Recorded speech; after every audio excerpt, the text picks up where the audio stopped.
이완구 씨가 오매불망 바라왔던 국무총리가 됐습니다. 1974년 행정고시 합격 후 40여 년 만에 조선시대로 치면 재상에 등극했습니다. 그러나 그뿐입니다. 개인의 영예 말고 국가적으로는 어떤 득도 되지 않는 것 같습니다. 오로지 벼슬자리만 탐하는 부류의 사람들을 제외하고는 이완구 총리를 부러워하거나 우러러볼 사람은 없어 보입니다. 총리가 될 수 없는 인물임을 보여주는 산더미 같은 의혹에도 불구하고 오직 여당 의원들의 머릿수가 많다는 이유 하나만으로 총리가 됐기 때문입니다. 게다가 박근혜 대통령의 특성상 국무총리에게 별다른 권한을 내려주지 않을 게 뻔한 상황까지 더해지면서 이완구 총리는 허수아비 총리, 대독 총리, 반쪽 총리를 벗어나기 어려워 보입니다. 2월 16일 월요일 뉴스K 잠시 후에 시작합니다.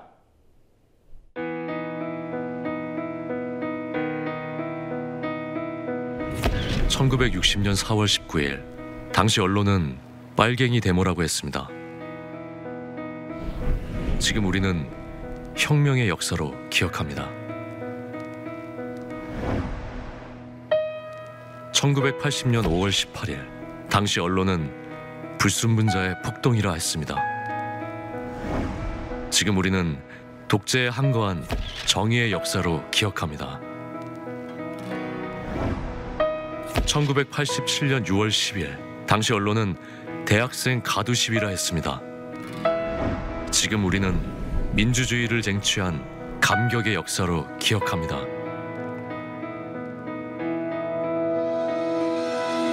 백 없고 돈 없는 노동자, 서민, 학생들이 스스로 타올라 역사를 만들었습니다. 현실은 다시 타오를 것을 요구하고 있습니다. 아니, 이미 타오르고 있습니다.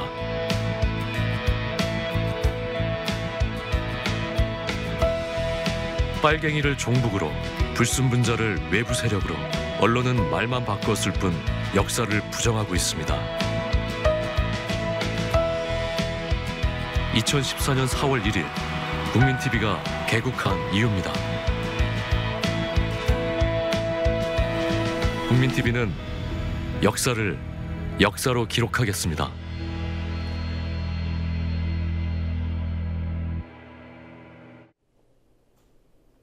이완구 국무총리 후보자 임명 동의안이 국회 본회의를 통과했습니다. 새정치민주연합이 표결에 참여한 가운데 찬성 148대, 반대 128이라는 결과가 나왔습니다. 새누리당 내에서 반대표가 일부 나온 것으로 추정됩니다. 이완구 총리는 상점한 잔뜩 아는 채 총리에 취임하게 돼서 총리로서의 역할이 제한될 뿐더러 정부에도 두고두고 부담이 될 것으로 보입니다. 정홍원 총리는 2년여의 임기를 마치고 마침내 집으로 돌아갈 수 있게 됐습니다. 김기춘 청와대 비서실장은 내일 물러날 것으로 보입니다. 정치권 취재하고 있는 PD 연결하겠습니다. 곽바 PD. 네, 곽보아입니다. 예, 국무총리 후보자 임명동의안 국회 표결 상황부터 일단 정리해 볼까요? 네, 이완구 후보자 임명동의안 표결에는 새누리당 155명, 새정치민주연합 124명, 무소속 2명 등 281명의 의원들이 출석해 과반수 출석 요건을 충족했고 이 가운데 148명이 찬성표를 던졌습니다. 임명동의안 통과에 필요한 출석위원 과반의 기준설은 141표인데 찬성 148표로 기준보다 7표가 많은 아슬아슬한 통과였습니다. 인준 찬성률은 52.7%로 인사청문회 도입 이후 꼴찌에서 두 번째이며 정홍원 국무총리 인준 당시의 찬성률 72.4%와 비교해도 크게 밑돌았습니다. 정의당 의원 5명은 이완구 후보자 임명동의안 통과에 반대하는 뜻으로 본회의에 불참했습니다. 새정치민주연합에서는 124명이 표결에 참석했는데요. 전원 반대표를 던졌다고 가정하면 새누리당에서 최소 7표의 이탈표, 즉 총리 인준 반대표가 나온 것으로 분석됩니다. 만약 새누리당 출신 무소속 정의화 국회의장과 유승호 의원이 찬성표를 던졌다고 가정하면 새누리당 이탈표는 9표까지 늘어납니다. 이에 대한 새누리당 유승민 원내대표의 반응 보시겠습니다. 이탈표에 대해서는 7표 그거는 아직 뭐 정확하게 지금 분석이 안 됐고요. 이번에 당론이 없었습니다. 당론 없이 자유투표 맡겼고 또 일부 뭐 극소수 이탈표가 있는 거는 저는 당이 건강하다는 증거라고 생각합니다.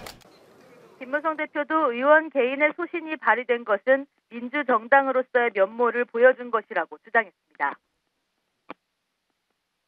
예, 임명동의안 통과에 대한 여야의 반응 당연히 극과 극이었겠군요. 그렇습니다. 새누리당은 당연한 일이라면서 국정 운영에 활력이 될 것이라고 평했고 민주연합은 여당은 표결에서 이겼지만 국민에겐 졌다고 논평했습니다. 본회의 후 새누리당 김영우 수석 대변인과 새정치민주연합 박완주 원내대변인의 말 들어보시겠습니다.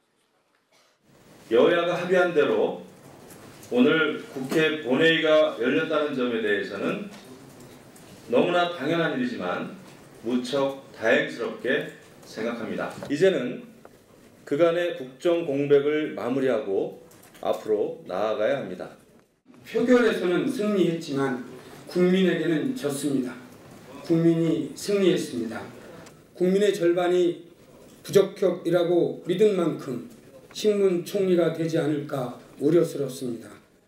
정의당 김재남 원내대변인은 여당의 수적 우위에 의한 밀어붙이기의 결과로 단독 총리가 임명됐다고 새누리당을 비판한 뒤 민주연합에 대해서도 대책 없이 본회의 연기에 동의해 부적격 총리 후보자 임명 동의안 처리에 무기력하게 참여했다고 지적했습니다.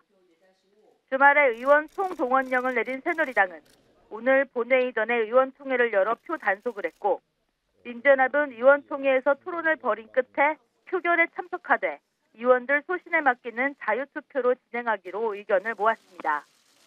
결과적으로 새누리당은 이완구 총리 인준을 성사시키며 실리를 얻었고 민주연합은 민주주의 절차와 여야 합의를 지키면서도 끝까지 인준에 반대했다는 명분을 얻었다는 평가입니다. 정홍원 국무총리는 사의를 표명한 지 10개월 만에 드디어 자리에서 내려왔습니다. 오늘 이임식까지 그냥 단숨에 해버렸군요.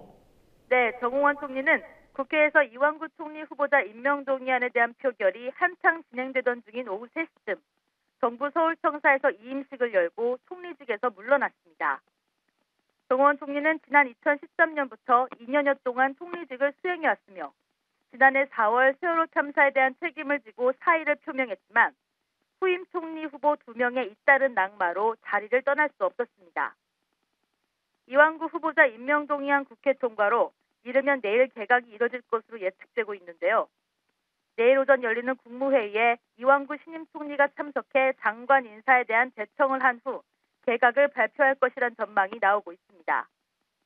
곧 단행될 개각은 공석인 해양수산부 장관을 포함해 통일부와 국토교통부 등 일부 부처 장관을 바꾸는 소폭 개각이 될 전망이며 청와대 인적쇄신 차원에서 김기춘 비서실장의 교체도 이뤄질 것으로 보입니다.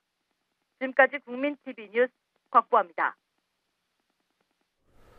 결과적으로 이탈표가 나온 것은 새누리당으로 보이지만 본회의 전에는 오히려 새정치민주연합에서 이탈표가 나올 수 있다는 얘기가 있었습니다. 실제로 그렇게 됐더라면 취임 일주일을 간 넘긴 문재인 대표에게 상당한 타격이 됐을 겁니다. 그러나 그런 상황은 일어나지 않았습니다. 권현주 PD가 오늘 총리 임명 동의안 통과를 둘러싼 새정치민주연합과 문재인 대표의 득실을 따져봅니다. 수 281표 중 가 148표, 부 128표, 무효 5표로서 국무총리 이완구 임명 동의안은 가결되었음을 선포합니다. 이완구 총리 후보자 임명 동의안이 국회 본회의에서 통과되자 문재인 새정치민주연합 대표는 수적인 열세로 국민의 뜻을 관철하지 못했다며 아쉬움을 드러냈습니다. 그러나 수적인 열세로 국민들의 뜻을 저희가 관철해보지 못했습니다. 송구스럽게 생각합니다. 새누리당은 다수 의석의 힘으로 밀어붙였지만 국민들을 이길 수는 없다고 생각합니다. 지난주 본회의를 연기하면서까지 이왕구 임명 반대를 주장했던 제1야당의 수장으로서 문 대표는 표면적으로는 목적을 달성하지 못했지만 이른 것만 있지는 않습니다. 오늘 표결에서는 총 133명의 의원들이 이왕구 임명 반대나 기권표를 던졌습니다. 표결에 참여한 민주연합 의원 124명 모두 반대표를 던졌다고 가정하면 새누리당 출석 의원 155명 중 7명이 반대표를 던진 것으로 볼 수 있습니다. 문재인 대표의 호남 총리 발언으로 당내 충청권 의원들이 난감해하는 상황에서 충청권 의원들을 중심으로 야당 내 이탈표가 일부 나올 것으로 예상됐지만 기우에 그쳤습니다. 이탈표가 나온다면 문 대표의 리더십에 타격이 입을 수 있는 상황이었습니다. 자율투표를 방침으로 정한 상황에서도 이탈표가 나오지 않은 것으로 파악되자 문 대표는 야당이 단결된 모습을 보여줬다고 강조했습니다. 총리 후보자의 부결을 위해서 최선을 다했습니다. 출산한 지 5일밖에 되지 않는 장하나 의원, 그리고 또 시어머니 상을 당해서 오늘 발인한 진성희 의원까지 다 투표에 참여하면서 확실한 단계를 보여주었습니다. 다만 본회의를 연기하면서까지 대호 공세를 펼쳤지만 문 대표가 공동 여론조사 제안 외에는 뚜렷한 대안을 제시하지 못했다는 점은 한계였다는 지적도 나옵니다. 문 대표를 비롯한 민주연합 지도부는 주말 동안에도 본회의 보이콧, 참석구 퇴장, 반대 투표 등 선택지 사이에서 우왕좌왕하는 모습을 보였습니다. 뚜렷한 전략 없이 본회의를 연기해 새누리당이 의원들을 최대한 모을 수 있는 시간적 여유를 줬고 이탈표를 최소화할 수 있는 여지를 줬다는 비판도 있습니다. 하지만 문 대표의 여론조사 제안에 대한 비판이 많았음에도 불구하고 문 대표와 야당에 대한 여론은 나쁘지 않은 상황입니다. 오늘 리얼미터 발표에 따르면 민주연합의 정당 지지율은 31.8%로 7개월 만에 30%대에 재진입했습니다. 차기 대권 주자 중 문재인 대표의 지지율은 25.2%로 6주 연속 1위를 기록했습니다. 이왕구 후보자가 총리감이 아니라는 여론이 비등한 상황에서 임명 동의안이 통과됐기 때문에 수적으로 불리한 야당에 대한 비판도 그리 크지 않을 것으로 풀이됩니다. 국민TV 뉴스 권현주입니다. 새정치민주연합 박영선 의원이 주도적으로 만든 이른바 이학수법이 내일 국회에서 정식 발의됩니다. 실제 법안 이름은 특정 재산 범죄 수익 등의 환수와 피해 구제에 관한 법률안인데요. 횡령과 배임으로 얻은 이익이 50억 원 이상일 경우에 적용이 됩니다. 이재용 삼성전자 부회장, 그리고 이학수 전 삼성 부회장이 대상이 될 수 있는 법입니다. 법의 구체적인 내용과 취지, 그리고 논란이 되는 부분을 조아라 PD가 취재했습니다. 1999년 이건희 삼성 회장은 비상장 회사였던 삼성 SDS 신주 인수권부 사채, 즉 신주를 헐값으로 발행해 이재용 현 삼성전자 부회장을 비롯한 3남매에게 몰아줬습니다. 3남매는 당시 2만 원 가까이 거래되던 삼성 SDS 주식 320만 주를 주당 1,180원, 헐값에 확보했습니다. 이를 문제 삼아 참여연대가 삼성 SDS 이사들을 배임 혐의로 고발했지만 검찰은 무려 6번이나 불기소 처분을 내렸습니다. 한때 삼성의 법무팀장이었던 김용철 변호사가 2007년 삼성 비자금 관련 양심 선언을 한 후 이건희 회장과 이학수 전 부회장 등은 이듬해 삼성 비자금 특별법에 따라 기소됐습니다. 2009년 신주 발행 10년이 지난 후에야 이건희 회장 등은 대법원으로부터 유죄 판결을 받았지만 그 판결과는 무관하게 지난해 11월 삼성 SDS 주식이 상장되면서 정작 이재용 부회장 3남매는 수조 원의 이득을 챙겼습니다. 1999년에 103억 원을 투자한 이재용 부회장의 작년 상장 당시 주식 보유 가치는 2조 8,500억 원, 34억 원씩을 투자한 이부진 호텔 신라 사장과 이서연 제일모직 사장의 주식 보유 가치는 각각 1조 원으로 무려 260배가 넘는 차익을 올린 겁니다. 이재용 부회장 3남매가 불법행위로 인한 이득을 챙긴 것에 대한 비난이 거세지자 횡령이나 배임 등 불법행위나 제3자를 통해 얻은 이익이 50억 원을 넘을 경우 국가가 환수하도록 하는 불법이익 환수법, 이른바 이학수법이 추진되고 있습니다. 박영선 새정치민주연합 의원은 지난 13일 이학수법의 전문을 공개했고 내일 발의할 예정입니다. 이 법에 따르면 2009년 이건희 회장 등이 배임 혐의로 유죄 판결을 받았기 때문에 이재용 부회장 3남매가 삼성 SDS 상장으로 얻은 시세 차익은 전액 환수 대상이 됩니다. 법무부 장관이 직권으로 또는 일반 국민의 신청에 따라 환수 대상 재산의 국고 귀속을 청구하면 법원이 판단한 후 결정을 내립니다. 법원이 환수 결정을 하면 검사는 민사 절차에 의해 환수 작업을 진행합니다. 이학수법은 법 시행 전에 발생한 범죄에 대해서도 적용하도록 해 이재용 부회장 3남매가 획득한 5조여 원의 시세 차익에 대해 환수 작업을 할 수 있습니다. 하지만 법조계에서는 소급입법, 이중처벌, 표적입법 등 위헌 소지가 있다는 지적이 나옵니다. 범죄 혐의가 없는 사람의 재산에 대해서 그 재산권 행사에 제약을 가하는 법률의 경우에 헌법재판소가 과잉 입법이냐 라는 그런 기준을 중심으로 판단을 하게 돼요. 어떻게 판단하면 목적이 정당하냐. 이번에 횡령배임으로 인한 그 재산이 어쨌든 환수돼야 된다는 그런 기본 이념이 바탕에 있으니 목적이 정당하죠. 방법의 적절성이라는 관점, 또 피해의 최소성, 법익의 균형성 관점에서 조금 위헌의 소지가 있는 과잉 입법이 아니냐. 반면 한상희 건국대 법학전문대학원 교수는 불법하게 형성된 재산은 처음부터 개인의 재산이라고 보기 어려운 것이라며 이미 처음부터 무효인 만큼 소급입법의 문제도 발생하지 않는다는 법률적 의견을 제시한 바 있습니다. 국민TV 뉴스 조아라입니다.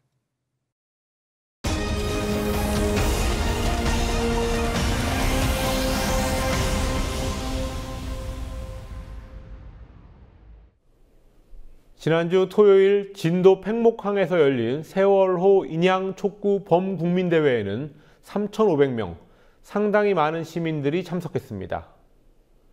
세월호 유가족들이 그날 행사와 그리고 앞서 20일간의 도보행진 과정에서 받은 서명 용지를 오늘 정부 측에 전달하려고 했는데요. 총리실과 사전 조율이 다 돼 있는데도 불구하고 경찰의 저지로 끝내 서명 용지를 접수하지 못했습니다. 정부는 뭐가 그렇게 두려운 걸까요? 김종훈 PD가 현장 취재했습니다. 오늘 오후 서울 광화문 광장, 세월호 참사 실종자 가족들이 빗속에서 눈물의 기자회견을 열었습니다. 내가 딸 옆에 가고 싶은데 그 추운 대기를 냅둘 수가 없어서 가지를 못합니다. 진상규명 해야지 됩니다. 근데 그 진상규명의 첫 번째 단추는 인양이죠. 실종자를 갖다 수습할 수 있는 게 제일 우선이라고 저는 생각을 합니다. 이후 세월호 실종자 가족과 유가족들은 정부 서울청사로 이동해 세월호 인양과 진상조사를 요구하는 76,369명의 서명용지를 정부 청사 민원실에 전달하려 했습니다. 유가족들이 서명용지를 민원실에 접수하는 것은 총리실과 사전 조율된 것이었습니다. 하지만 경찰은 특별한 이유도 밝히지 않은 채 유가족들을 막아섰습니다. 왜 서울 안 받아 받기로 해놓고 왜 안 받냐고! 유가족들은 국무총리실에서 국민들의 진상규명 요구 서명을 받지 않겠다는 뜻으로 받아들이겠다며 국민 서명을 거부하는 이유를 밝히라고 요구했습니다. 총리실 담당은 문을 열어서 우리 국민들의 인양 촉구 서명을 받겠다라고 했는데 현재 이거는 종로서에서 와서 맡고 있는 부분이에요. 우리나라 실태가 총리실에서 서명지를 받겠다라고 하는데 그 주의 체계가 어떻게 된 건지 총리실 담당도 종로서에 서장의 지시를 받아야 되는 건지. 오늘 유가족들이 정부에 전달하려 했던 서명은 지난달 26일부터 지난 14일까지 세월호 가족 도보행진단이 안산에서부터 팽목항까지 걸어 내려가는 동안 전국의 시민들로부터 받은 서명입니다. 그러나 유가족들은 정부 청사 입구에도 들어가지 못했고 경찰은 불법 집회를 하고 있다며 유가족들을 체증했습니다. 경찰은 왜 막고 있는지 설명해달라는 유가족들의 요구에 기다리라는 말만 반복했습니다.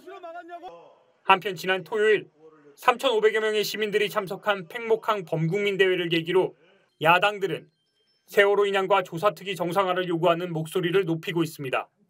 세월호의 온전한 인양 그리고 아직도 돌아오지 못한 9명의 빠른 수색 필요합니다. 남은 실종자 수색과 세월호 인양에 대한 정부의 적극적인 노력을 다시 한번 촉구합니다. 문재인 새정치민주연합 대표도 토요일 팽목항에서 9명의 실종자를 가족에게 돌려주기 위해 세월호는 반드시 인양해야 한다고 강조했습니다. 국민TV 뉴스 김종훈입니다. 저급하고 정치 편향적인 인터넷 댓글 수천 건을 단 사실이 드러나서 법복을 벗은 이영한 전 수원지법 부장판사. 그를 둘러싼 논란이 계속되고 있습니다. 특히 자기가 담당하고 있던 재판과 관련된 기사에도 댓글을 단 사실은 직무상 명백한 위법이라는 지적이 나옵니다. 이영한 전 판사의 변호사 개업을 쉽게 할 수 있도록 대법원이 사표를 얼른 수리해줬다는 비난 역시 가라앉지 않고 있습니다. 성지훈 PD가 보도합니다. 지난 2011년 이정열 창원지법 부장판사는 자신의 페이스북에 이명박 전 대통령을 풍자한 가까새끼 짬뽕 이미지를 올려 법원장으로부터 징계를 받은 후 사직했습니다. 당시 이 사건을 보도한 기사엔 이정열 전 부장판사를 비하하는 수많은 악성 댓글이 달렸습니다. 그 댓글 중엔 이영한 전 수원지법 부장판사가 쓴 것도 있었습니다. 이정열 전 판사는 어제 이영한 전 판사를 명예훼손 등의 혐의로 고소했습니다. 이정열 전 판사는 어제 오전 자신의 SNS를 통해 이영한 전 판사를 고소한 사실을 알리며 떳떳하게 실명으로 비판한 것이 아니라 비겁하게 익명으로 숨어서 저열한 언어로 비방, 모욕한 점 등 이영한 전 판사의 많은 언사가 무척 불쾌했다고 말했습니다. 저나 서기호 의원이나 김동진 부장이나 이렇게 돼서 트위터질이나 하고 무슨 그렇게 페이스북을 왜 했냐 하여튼 이렇게 좀 일반인이 쓴다고 하더라도 좀 저급하고 좀 그런 데다가 또 그거를 그 정도 되면 자기를 드러내놓고 실명으로 왜 그랬냐고 그렇게 하면 될 거를 이제 닉네임을 쓰고 익명으로 숨어가지고 그렇게 하는 게 이제 좀 비열하다 그럴까, 좀 비겁하다 그럴까 그런 느낌이 들었습니다. 이영한 전 판사는 정치적으로 편향된 악성 댓글 수천 개를 인터넷 포털 등에 올린 사실이 최근 드러나 파문이 일자 사직서를 냈고 대법원은 그제 이를 수리했습니다. 하지만 대법원의 사표 수리를 두고 법조계 안팎에서 논란이 일고 있습니다. 이영한 전 판사는 징계를 받지 않고 사표가 수리돼 퇴직 후에도 별다른 제재 없이 곧바로 변호사 활동을 할 수 있습니다. 대법원은 이영한 전 부장판사가 편향되고 부적절한 댓글을 쓴 사실이 알려진 결과 맡고 있는 재판의 공정성과 신뢰마저 의심받고 있기 때문에 계속 법관 신분을 유지하게 하는 것이 재판의 공정성과 신뢰에 문제가 된다고 사표 수리의 이유를 밝혔습니다. 하지만 이를 두고 대법원의 제19 감싸기라는 비판이 나옵니다. 대법원은 이영한 전 판사의 행동이 개인적인 행동이고 익명으로 글을 작성해 법관의 신분을 노출시키지 않았기 때문에 직무상 위법한 행위가 아니라는 입장입니다. 하지만 법조계에선 법관 징계법에 따라 법관의 품위를 손상하거나 법원의 위신을 떨어뜨린 경우 징계 사유에 해당하기 때문에 대법원장이 혐의를 갖고 사실조사에 나서면 징계도 가능한 일이라는 지적이 나옵니다. 특히 이영한 전 판사가 자신이 맡고 있는 재판이나 영장 발부와 관련된 댓글로 의견을 드러낸 것은 명확한 직무상 위법 행위라는 지적도 있습니다. 어쨌든 자기 판결에 대해서 댓글 쓴 거는 직무상 위법 행위라고 봐야 되는 거고요. 그 외에 또 직무상 위법 행위만 지금 징계를 할 수 있는 게 아니라 판사라서 품위 유지 의무도 징계 대상이죠. 그러니까 그거에 의하면 다 징계 사유가 해당되는 거죠. 새정치민주연합의 서영교 의원 역시 어제 국회 브리핑을 통해 법원이 국민의 공정성과 신뢰성을 회복하기 위해서는 징계위원회를 열어 이영한 전 판사를 업무에서 배제하고 징계 절차를 밟은 뒤 사표 수리를 나중에 해도 된다고 지적했습니다.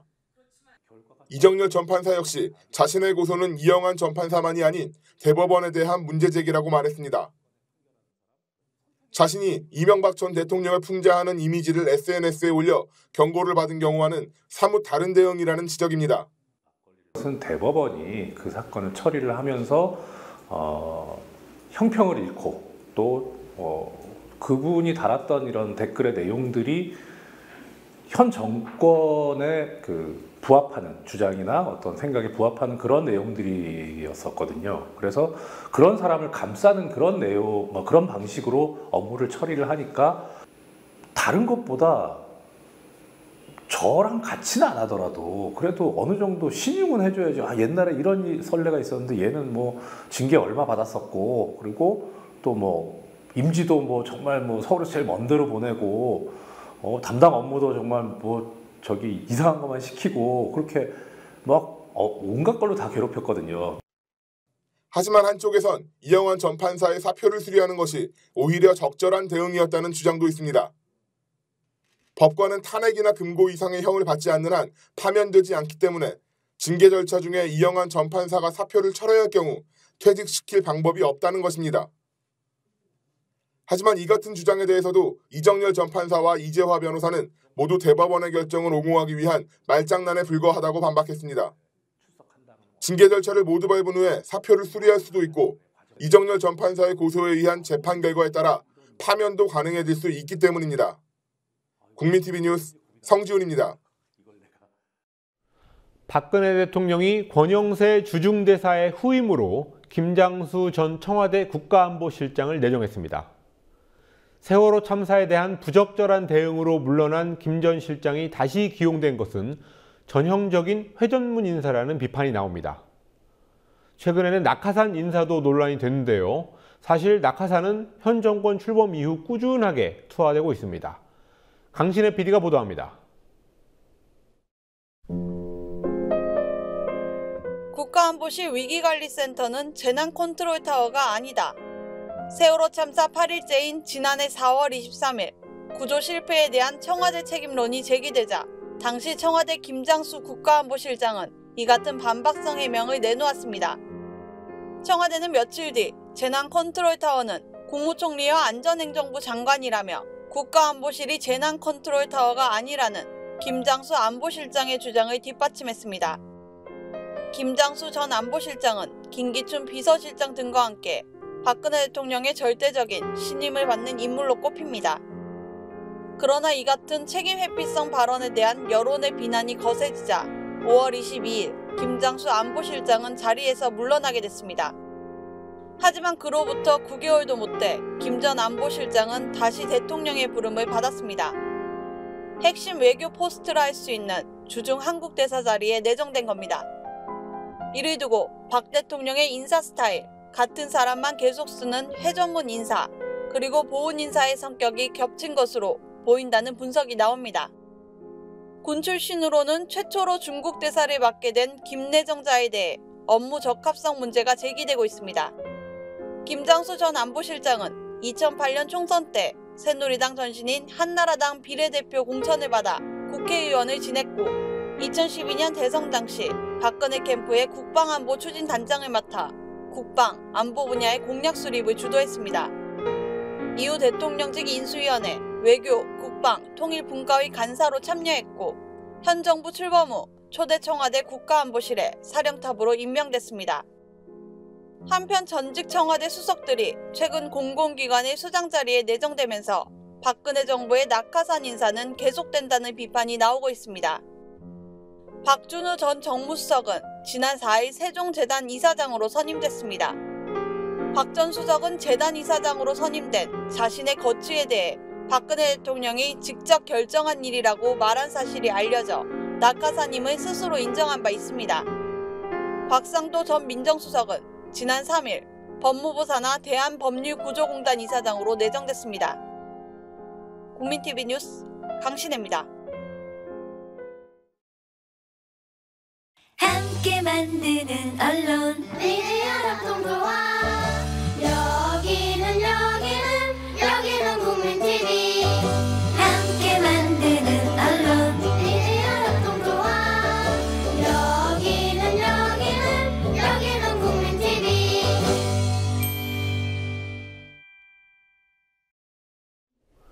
증세 없는 복지. 박근혜 대통령의 고집스러운 주장이지만 국민들은 이 말에 공감하지 않고 있었습니다. 한 여론조사 기관이 조사한 결과 응답자의 과반이 증세와 복지는 모두 필요하다고 답했습니다. 증세는 국민에 대한 배신이라던 대통령의 말과 다르게 다수의 국민들은 증세 있는 복지를 원하는 것으로도 볼 수 있습니다. 오늘 뉴스리뷰에서는 증세와 관련된 여론조사 결과부터 살펴보겠습니다. 노주민 PD입니다. 어서 오시죠. 안녕하십니까. 예, 대통령이 강조하고 있는 증세 없는 복지, 국민들이 여기에 동의하지 못한다. 이런 여론조사 결과가 나왔군요. 네, 여론조사 전문기관 마크로미랜브레인이 시행한 여론조사 결과 70% 이상의 응답자가 불가능하다 이렇게 답했습니다. 화면으로 좀 더 구체적인 결과들 보시겠습니다. 증세 없는 복지가 가능한가라는 질문에 불가능하다는 응답이 71.5%, 또 가능하다는 응답은 반면에 22%에 그쳤습니다. 네, 또 다음으로 담뱃값 인상, 연말정산 방식 변경 등이 증세라고 보는가, 그 서민 증세 논란에 대한 그런 질문도 있었는데요. 이것이 사실상 증세라는 응답이 68.7%, 이 역시 거의 70%에 육박합니다. 반면에 증세가 아니다라는 응답은 26.4%에 그쳤습니다. 예, 국민들은 뭐 아주 상식적인 판단을 하고 있는 것 같습니다. 예. 연말정산 파동 후에 조세 저항이 있을 거다 이런 예상이 있는데 예. 세금 인상에 대한 여론조사 결과는 어떤지 한번 볼까요? 네, 증세 여부 그리고 복지 수준에 대한 의견도 물어봤습니다. 이 역시 직접 여론조사 결과 보시겠습니다. 예. 네, 응답이 크게 4가지로 나뉘었습니다. 우선 가장 많은 응답률을 보인 30%에 가까운 채택률을 보인 그런 응답은 세금을 인상하고 복지 수준도 높여야 한다. 2가지 모두 올려야 된다는 응답이었죠. 그리고 두 번째로 세금을 인상하되 복지 수준은 현재 정도로 유지하는 게 좋다라는 것이 26.4%. 그리고 반면에 아래 2가지는 세금을 유지하고 복지 수준을 낮춰야 한다. 또는 세금을 내리고 복지 수준을 낮춰야 한다. 현재보다 복지 수준을 낮춰야 한다는 응답들이 그 뒤를 이었습니다. 하지만 전반적으로는 세금 인상과 복지 수준, 세금을 인상하고 또 복지 수준은 지금보다 낮아지면 안 된다는 응답이었던 겁니다. 예. 또 재정적자 해소의 일환으로 법인세 인상이 필요하다는 공감대도 형성됐습니다. 법인세 인상에 대해서 재정적자 해소를 위해서 찬성한다라는 응답이 63.8%였고요. 경제활성화 걸림돌이기 때문에 반대한다. 정부 여당과 입장을 같이 한 경우는 30%에 그쳤습니다. 예, 다음 소식으로 넘어가겠습니다. 현대 기아차 그룹이 사들인 구 한전부지. 예. 여기에 기업소득 환류세제를 적용받을지, 그러니까 세금 감면을 받을 수 있을지가 관심이었는데요. 오늘 정부의 기준이 발표가 됐군요. 네, 기획재정부가 오늘 세법 시행규칙 개정안을 입법 예고했습니다. 그런데 기업소득 환류세제상 투자에 속하는 업무용 건물의 범위가 폭넓게 인정됐습니다. 예. 기업소득 환류세제에 의해서 소득 대비 투자가 많을수록 세금 부담이 줄어드니까요. 그만큼 세금 감면이 적용될 수 있는 범위를 넓게 인정해주겠다는 겁니다. 예, 원칙은 그렇다는 거고 예. 구체적으로는 어떤지 한번 설명을 해주시죠. 네, 오늘 발표된 법인세법 시행규칙 중에서 기업소득 환류세제 관련 부분을 잠시 보시겠습니다. 네, 오늘 발표된 내용인데요. 업무용 건물로 인정되는 것이 크게 2가지로 나뉩니다. 우선 공장, 판매장, 영업장, 물류창고, 본사 등 기업이 직접 업무용으로 사용하는 건물이라면 업무용 건물로 인정을 해준다는 겁니다. 예. 그리고 만약에 건물의 일부를 임대해서 할 경우에는 실제로 사용하는 비율만큼 투자를 인정하고요. 다만 전체 건물 중에서 90% 이상을 자가 사용할 경우에는 100% 투자금으로 인정해주겠다라는 겁니다. 예, 그리고 현대차 그룹이 호텔도 짓기로 했습니다. 이거는 투자용으로 인정이 안 되는 건가요? 네, 현재로서는 그런데요. 호텔 역시 앞으로는 업무용으로 인정될 가능성이 없는 건 아닙니다. 어떻게 그게 가능한 겁니까? 네, 생각보다는 간단합니다. 현대자동차 정관에 관광 숙박업을 추가하면 됩니다. 예. 현대차는 이미 지난 2009년 정관에 관광 사업 및 부대 사업을 추가해서 관련 사업을 운영하고 있습니다. 따라서 이 관광 사업이라는 내용을 관광 숙박업으로 변경한다면 호텔도 업무용 건물로 분류될 수 있다는 겁니다. 예. 그런데 현대차 측에서는 우리는 기업소득 환류세제로 받는 혜택이 없다. 이런 주장을 했습니다. 네, 얼핏 듣기에는 없는 혜택을 받는다고 하니까 억울하다 이렇게 들릴 수도 있는데 그건 예. 아니고요. 예. 네, 올해 소득 중에서 과세 대상 금액이 한 3조 6천억 원 정도 되는데 투자 예상액은 4조를 넘어선다. 그래서 애초에 과세 대상이 되는 소득이 없다 이런 말입니다. 예. 네, 기업소득 환류세제가 현대차 맞춤형이라는 의혹이 처음부터 제기되었던 만큼 또 억울한 부분이 있기는 할 겁니다. 하지만 결과적으로는 세금 폭탄을 피할 수 있는 법인세 개정안이다라는 점이 사실로 확인됐습니다. 예, 다음 소식입니다. 헌법재판소 결정으로 해산된 구 통합진보당 헌법재판소에다가 재심을 청구했군요. 네, 오늘 오전 10시 구 통합진보당의 법률대리인단이 헌법재판소에 재심 청구서를 제출했습니다. 지난해 12월 헌재는 이석기 전 의원 등의 내란 음모 및 선동을 이유로 통진당 해산을 결정했는데요. 내란 음모죄의 경우 지난해 8월 서울고법, 또 정당 해산이 된 뒤로부터 한 달 뒤인 지난달에는 대법원에 의해 무죄로 판단됐습니다. 예. 대리인단은 헌재가 대법원 판결을 기다리지 않은 채 성급하게 해산을 결정했다면서 이번 재심 청구는 민주주의와 법치주의 회복을 위해서 헌재에 주는 마지막 기회라고 주장했습니다. 예, 주말 이후 일어났던 사건, 사고 소식들 두 가지만 알아보겠습니다. 예. 우선 제2롯데월드 몰에서는 또 안전사고가 발생했군요. 네, 제2롯데월드몰 1층 출입구에서 이탈된 대형 유리문, 이것을 20대 남성 고객이 몸으로 받아낸 일이 있었습니다. 예. 지난 15일 사고 이후 남성 고객은 119 구급차에 실려갔고 다행히 큰 외상은 없는 것으로 전해졌습니다. 제2롯데 출입구에선 지난해에도 유리문이 떨어지면서 여성 고객을 덮친 일이 있었습니다. 안전관리위원회는 출입문에 사용된 불량 부품이 사고 원인이라고 추정했는데요. 롯데 측은 조만간 이 부품들을 교체할 계획이라고 밝혔습니다.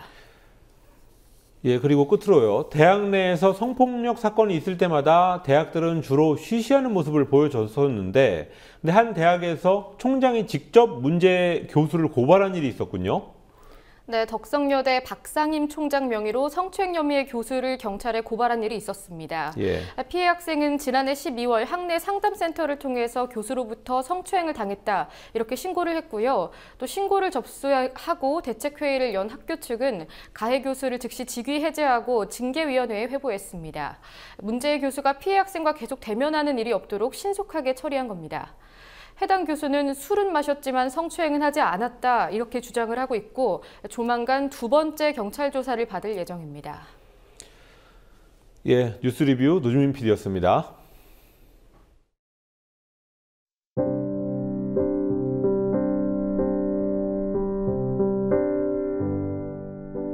그리 모질 것은 없었던 겨울이지만 다 끝나지는 않았습니다. 그래서 그 추위를 못 이겨 시들어버린 댄잎은 봄에는 죽음에 이를 겁니다. 뿌리는 살아있으니 봄이 오면 죽음 곁에서 새 생명을 키우게 되겠지요.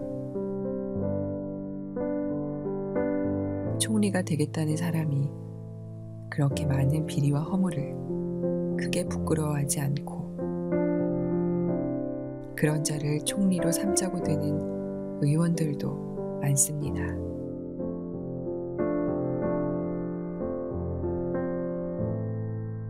여당이면 그래야 하나요? 60대들이 살아온 시대는 흔히 그러기도 했다는 말도 가당치 않습니다. 그런 부류가 있었을 뿐이지요. 추운 시대를 따뜻하게, 저만 따뜻하게 살자고든.